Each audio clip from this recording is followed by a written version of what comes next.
পৌষের হাড় কাঁপানো শীত চারদিকে। গ্রামের অন্যান্য গৃহস্থ বাড়িগুলি থেকে ভেসে আসছে নতুন চালের গুঁড়ো আর নলেন গুড়ের মিষ্টি গন্ধ। গ্রামের এক প্রান্তে একটা ভাঙাচোরা কুঁড়ে ঘরে রমেশ, মালতী আর তাদের ছোট্ট মেয়ে সন্ধ্যা থাকে। মা, পাশের বাড়ির কাকিমারা কাল থেকে পিঠে বানাচ্ছে। কাল রাতে যখন পড়তে বসলাম তখন দেখলাম সারা উঠোন ধোঁয়ায় ভরে গেছে। কি সুন্দর গন্ধ আসছিল জানো মা। আজ সকালে দেখলাম টুকু পিঠে খাচ্ছে, চিতই পিঠে, দুধ পুলি, আরো কত কি। আমাদের বাড়িতে কি কোনোদিন পিঠে হবে না মা? হবে রে মা, একদিন নিশ্চয়ই হবে। কপাল যখন ফিরবে দেখবি আমাদের ঘরেও কত আয়োজন হচ্ছে। আজ এই পান্তাটুকু খেয়ে নে মা। শুধু পান্তা খেতে অসুবিধে হলে সামান্য নুন নিয়ে নে। রোজ রোজ এই নুন পান্তা আর ভালো লাগে না মা। শীতকালে পান্তা ভাত খেলে শরীরটা জমিয়ে যায়। একটু গরম কিছু খেতে দাও না মা। আমি জানি রে মা, তোর কষ্ট হচ্ছে, কিন্তু আমাদের তো টাকা পয়সা নেই। তোর বাবা আজ কাজে বেরোবে, দেখা যাক যদি কিছু জোটে। মন খারাপ করিস না মা, আমি সব শুনেছি। আজ বাজারে যাচ্ছি, যদি আজ জিনিসপত্র বইবার কাজ পাই আমি কথা দিচ্ছি ফেরার সময় চালের গুঁড়ো, গুড় আর পিঠে বানাবার একটা মাটির ছাঁচ নিয়ে আসব। আজ রাতে আমরা সবাই মিলে পিঠে খাবো। কিন্তু চালের গুঁড়ো আর গুড় তো অনেক দাম গো। হাতে কি অত টাকা আছে? মিথ্যে আশা দিলে মেয়েটা পরে আরো বেশি কষ্ট পাবে যে। চেষ্টা করতে দোষ কি? আজ বাজারে লোক বেশি হবে, অনেক মালপত্র আসবে। খাটতে পারলে কিছু বেশি পয়সা রোজগার হতেও পারে। মা, তুই তৈরি থাকিস, আজ রাতে তোর বাপ পিঠে বানাবে। সত্যি বলছো বাবা? তুমি নিয়ে আসবে তো? আমি তবে আজ বিকেলেই উনুনের জন্য শুকনো কাঠ কুড়িয়ে রাখবো। রমেশ বাজারের দিকে রওনা দেয়। কুয়াশার মধ্যে তার খালি ঝুলিটা নিয়ে ঘুরে বেড়ায় একটা কাজের আশায়। কি রে রমেশ, আজ এত তাড়াতাড়ি বাজারে? কিছু কিনবি নাকি? কপাল ভালো থাকলে কিনবো বিমল। ঘরে চাল নেই, মেয়েটা পিঠে খাওয়ার জন্য বায়না ধরেছে। দেখি যদি ভারী কোনো বস্তা বয়ে কিছু উপরি পাওনা হয়। আজ তো অনেক চালের লরি এসেছে, ওখানে গিয়ে দেখ। তবে শরীরটা তো তোর খুব কাহিল লাগছে, পারবি তো সব ভারী বস্তা বইতে? না পেরে আর উপায় কি ভাই? মেয়ের মুখটা মনে পড়লে সব ক্লান্তি ভুলে যাই। আজ আমাকে চাল আর গুড় নিয়ে ফিরতেই হবে। এই রমেশ, শোন, লরি থেকে চালের বস্তাগুলো সব গুদামে তুলতে হবে। প্রতি বস্তায় 5 টাকা পাবি। কাজ করতে চাইলে রেখে পড়, দেরি করিস না, তাড়াতাড়ি শুরু কর। আপনি ভাববেন না বাবু, আমি এখনই শুরু করছি, আপনি শুধু কাজটা আমাকে দিন। রমেশ কাজে লেগে পড়ে। এক একটি চালের বস্তা যেন পাহাড়ের মতো ভারী। কনকনে ঠান্ডার মধ্যেও রমেশের শরীর দিয়ে ঘাম ঝরতে থাকে। তার পা টলছে, বুক ফেটে নিঃশ্বাস আসছে, তবুও সে থামে না। প্রতিটি বস্তা পিঠে তোলার সময় তার মেয়ের হাসি মুখটা মনে পড়ে তার। উফ, বুকটা কেমন যেন ফেটে যাচ্ছে। আর তো মাত্র কয়েকটা বস্তা, তাহলেই হয়তো চাল গুড়ের টাকাটা হয়ে যাবে। ললিতা কত খুশি হবে যদি আর সত্যিই পিঠেটা হয়। ব্যাস, আর নেই। এই নে তোর পাওনা, এই দুটো 20 টাকার নোট, আর এই নে কিছু খুচরো পয়সা। সব মিলিয়ে 51 টাকা হলো। বাবু, আর একটু বাড়িয়ে দেওয়া যায় না? সেই সকাল থেকে একটার পর একটা বস্তা বইলাম, এখন বাজারের যে চড়া দর, এই কটা টাকায় তো কিছুই হবে না। কটা আনাজপাতি কিনতেই তো অনেক টাকা বেরিয়ে যাবে। বেশি কথা বলিস না তো। বাজারে এখন অনেক লোক বসে আছে কাজ করার জন্য। তোকে কাজটা দিলাম, এটাই বেশি। নিতে হলে নে, না হলে যা। সারাদিন এই ভারী বস্তাগুলো বয়ে শরীরটা আর চলছে না, অথচ হাতে এই সামান্য কটা টাকা। মেয়েটা কত আশা করে বসে আছে আমি গেলে সে পিঠে খাবে। এই কটা টাকায় মেরে কেটে কেজি খানেক চাল হবে বড় জোর। গুড়, দুধ আর ছাঁচ কেনার মতো সাধ্য আমার নেই। কপালটাই মন্দ। কি হলো রমেশ, চাল কিনলি না? আর চাল কিনলে গুড় হবে না, আর গুড় কিনলে চাল হবে না। তার উপর ছাঁচ কেনার স্বপ্ন তো আকাশ কুসুম কল্পনা। মেয়েটাকে আজ মুখ দেখাবো কি করে বিমল? সকালে ওকে কথা দিয়েছিলাম যে। রমেশ বাজারের এক কোণে চুপচাপ বসে থাকে। তার শূন্য ঝুলিটা যেন তার দিকে তাকিয়ে হাসছে। অন্য কোনো উপায়ের কথা ভাবতে ভাবতে সে আবার বাজারের ভিড়ে হারিয়ে যায়। দুপুর রোদে রমেশ রাস্তার মোড় দিয়ে ফিরছিল। তার মন আজ ভালো নেই। পকেটে সামান্য কিছু টাকা আছে, যা দিয়ে সংসারের অভাব মেটানো প্রায় অসম্ভব। ঠিক সেই সময় রাস্তার কোণে বসে থাকা এক বৃদ্ধার দিকে তার চোখ যায়।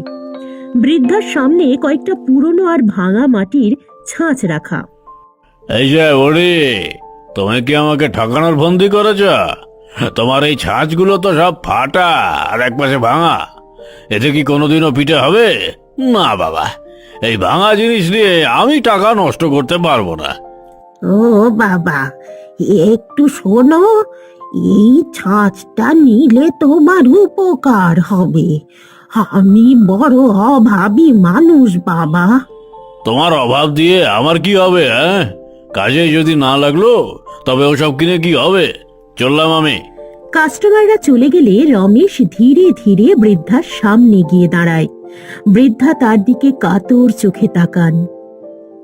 ওরে বাবা, তুই একটু এদিকে আয় না, এই ছাঁচটা নিয়ে যা না বাবা।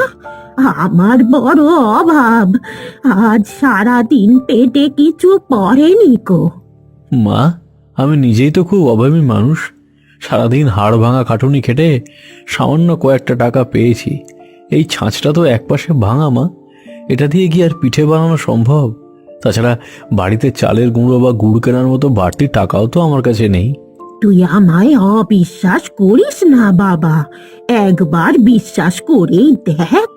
তুই আমাকে কয়েকটা টাকা দে, যাতে আজ একবেলা অন্তত শান্তিতে পেট ভরে খেতে পারি। তোর অনেক ভালো হবে বাবা। ঠিক আছে মা, আপনি আর কাঁদবেন না। আপনার মুখটা দেখে আমার খুব মায়া লাগছে। এই নিন, আমার আজকের উপার্জনের সবটুকু টাকা আপনাকে দিয়ে দিলাম। আমার অভাব না হয় কাল কোনোভাবে মিটে যাবে, কিন্তু আপনি তো আজ কিছু খেতে পারবেন। রমেশ তার পকেটের সব টাকা বৃদ্ধার হাতে দিয়ে সেই ভাঙা ছাঁচটা ব্যাগে ভরে নেয়। মনটা ভারী হলেও এক অজানা আনন্দ নিয়ে সে বাড়ির পথে রওনা দেয়। কিন্তু সে জানতো না, তার বাড়িতেও এক পরীক্ষা অপেক্ষা করছে। রমেশ পৌঁছানোর আগেই সেই বৃদ্ধা তার বাড়ির উঠোনে গিয়ে ডাক দেন। মা জননী, বাড়িতে কেউ আছো? ও মা, একটু বাইরে এসো তো। কে ডাকছেন? এই তো আমি আসছি। ও মা, আপনি কোথা থেকে আসছেন মা? আপনাকে তো খুব ক্লান্ত লাগছে। মা, আমি অনেক পথ চলেছি, পেটে বড় খিদে। এক মুঠো ভাত হবে মা, বড় কষ্ট হচ্ছে। আচ্ছা ঠিক আছে, আপনি ভেতরে আসুন মা। কিন্তু মা, আমার কপালটা বড় মন্দ। বাড়িতে আজ সামান্য একটু পান্তা ভাত ছাড়া আর কিছুই নেই। আপনি কি ওটাই কষ্ট করে খেতে পারবেন? কিন্তু মা, তুই যদি আমায় সবটুকু খাইয়ে দিস, তবে তোর নিজের খাবার থাকবে তো? তুই না খেয়ে থাকবি না তোরে মা? মা, অতিথি তো ভগবানের রূপ। আপনি যদি খেয়ে তৃপ্তি পান, তবে আমারও মনে হবে আমার পেট ভরে গেছে। ললিতা পরম যত্নে সেই পান্তা ভাতটুকু বৃদ্ধাকে খাইয়ে দেয়। বৃদ্ধা তৃপ্তি ভরে খাওয়া শেষ করে যাওয়ার সময় তিনি একটা ছোট্ট পুঁটলি বের করে ললিতার হাতে দেন। এই নে মা, তোর দয়ার দান। তুই আজ না খেয়ে আমাকে খাওয়ালি, এর প্রতিদান দেওয়ার সাধ্য আমার নেই কো। তবে এই চালের গুঁড়ির পুটলিটা তুই রাখ। এটা নিয়ে আমি কি করব গো মা? পিঠে বানানোর জন্য গুড় ছাঁচ কিছুই তো আমাদের ঘরে নেই। আরে মা, তুই বড় ভালো মেয়ে, এইগুলো রেখেই দে না। হতে পারে তোর স্বামী এখনই একটা মাটির ছাঁচ নিয়ে বাড়ি ফিরবে। বিশ্বাস রাখ মা, তোর অভাব আজ থেকেই শেষ হয়ে যাবে। ললিতা কিছু বুঝে ওঠার আগেই বৃদ্ধা উঠোন পেরিয়ে চলে যান। কিছুক্ষণ পরেই রমেশ শুকনো মুখে ঘরে ঢোকে, তার হাতে সেই ভাঙা মাটির ছাঁচ। ওগো, শুনছো? আজ খুব অবাক করা একটা কাণ্ড হয়েছে জানো। এক বৃদ্ধা মা আমাদের বাড়িতে এসেছিলেন। তিনি আমাকে এই চালের গুঁড়ো দিয়ে গেছেন দেখো, পিঠে বানানোর জন্য। কিন্তু পিঠে বানাবো কিসে? বাড়িতে তো কোনো ভালো পাত্র নেই। ললিতা, আজ আমার সাথেও অদ্ভুত কিছু হয়েছে। আমি এক বৃদ্ধার অসহায় অবস্থা দেখে নিজের সব টাকা দিয়ে এই ভাঙা ছাঁচটা কিনে এনেছি। ভেবেছিলাম আজ তোমার জন্য ভালো কিছু নিয়ে আসবো, কিন্তু তার বদলে এই অকেজো জিনিসটা নিয়ে এলাম। মন খারাপ করো না, আমি চালের গুঁড়ো গুলে উনুনে হাঁড়ি চড়াই। এই ভাঙা ছাঁচটাতেই আজ পিঠে হবে। ললিতা উনুনের আগুন জেলে ভাঙা ছাঁচটা বসিয়ে দেয়। ললিতা আর রমেশ অবাক হয়ে লক্ষ্য করে, ছাঁচটা ভাঙা হলেও উনুনে বসানোর সাথে সাথেই সারা ঘর এক অলৌকিক দুধ আর গুড়ের সুবাসে ভরে উঠল। এ কি ললিতা, এই গর্তগুলো থেকে তো এক এক করে 5টা করে সুন্দর পিঠে বেরোচ্ছে। আমার তো নিজের চোখে বিশ্বাস হচ্ছে না। ওগো, দেখো, মাঝখানের ওই যে গর্তটা ভাঙা ছিল, ওটা থেকে কি একটা বেরোচ্ছে। এটা তো একটা, হ্যাঁ, চকচকে সোনার পিঠে, একেবারে খাঁটি সোনা গো। ললিতা, আজ আমাদের সব দুঃখ শেষ হলো।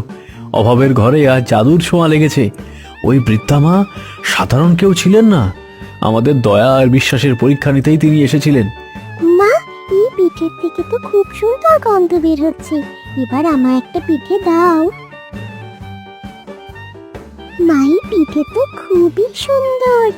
আহ, সেই জাদুর স্পর্শে রমেশের জীর্ণ কুটিরে যেন সৌভাগ্যের জোয়ার এলো।